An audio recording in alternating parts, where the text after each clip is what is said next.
Salut les amis, bienvenue sur MathDrive officiel.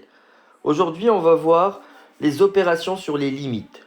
Donc comme sur la proposition 3, on va prendre deux fonctions f et g numériques. Alors soit f et g, deux fonctions numériques, et soit x0 appartenant à R, c'est-à-dire un nombre réel. C'est le nombre en lequel on va calculer les limites. Alors si la limite bien sûr de f de x quand x tend vers x0 est égale à L, et la limite de g quand x tend vers x0 est égale à L', alors on a les propositions suivantes. On peut dire dans tous les cas que la limite de la fonction f plus g quand x tend vers x0, ce n'est rien d'autre que la limite de L plus la limite de L'. Donc c'est une fonction qui est très utilisée, même des fois d'une manière triviale. C'est-à-dire qu'on ne sent pas qu'on l'a utilisée, mais on l'utilise énormément. C'est-à-dire à chaque fois qu'on établit une limite d'une fonction, des fois intuitivement, on sépare la fonction en somme de deux fonctions et on additionne les limites. Alors on prend un petit exemple pour appliquer, pour que ça soit très clair pour tout le monde.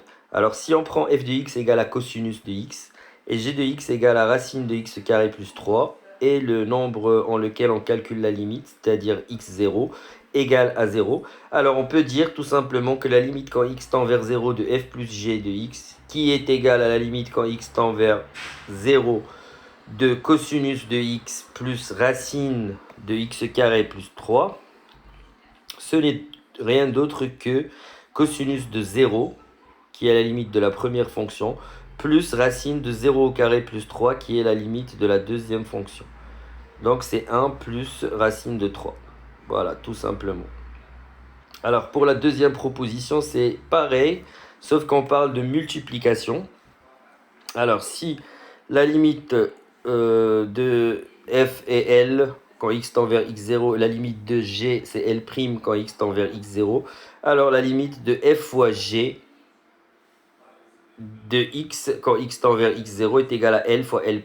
Alors on prend un petit exemple. Alors si on choisit par exemple f de x égale à x pour simplifier, g de x égale à sinus de x, et on prend la limite en x0 égale à pi demi.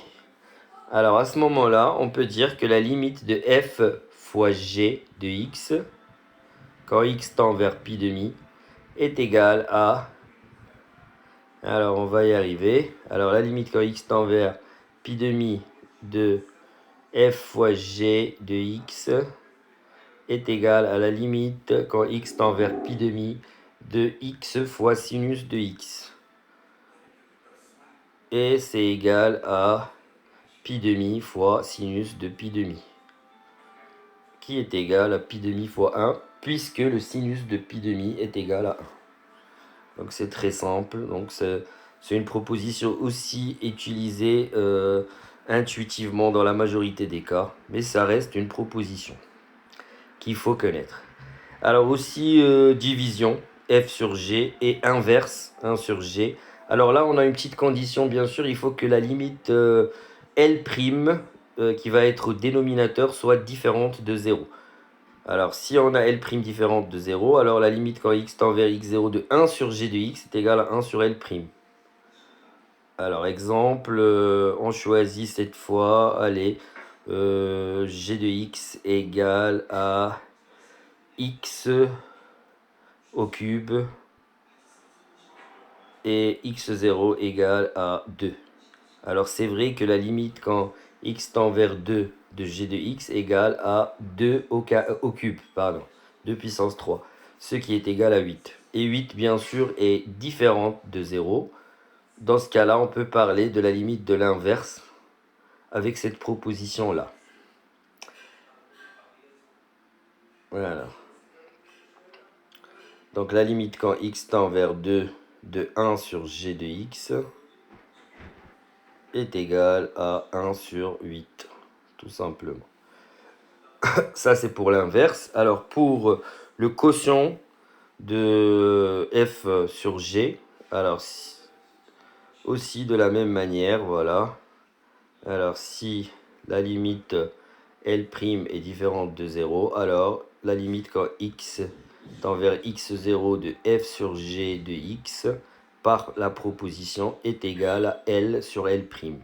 On prend un petit exemple, un petit dernier exemple dans ce paragraphe-là. Alors, si jamais on prend f de x égale à...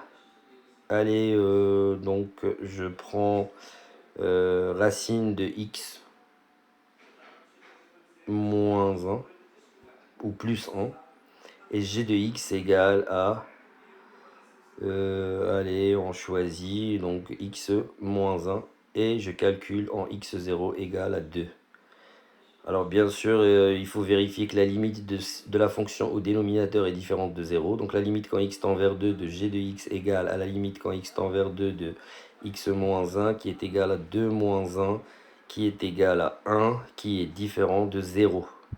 Alors on peut appliquer la proposition. Donc on aura la limite quand x tend vers 2 de f sur g de x qui est égal à la limite d'ailleurs de f de x sur g de x quand x tend vers 2 qui est égal à la limite quand x tend vers 2 de racine de x plus 1 sur x moins 1. Et ce n'est rien d'autre que L sur L', c'est-à-dire la racine de 2 plus 1 sur 1, qui est égal à racine de 3 sur 1, qui est égal à racine de 3.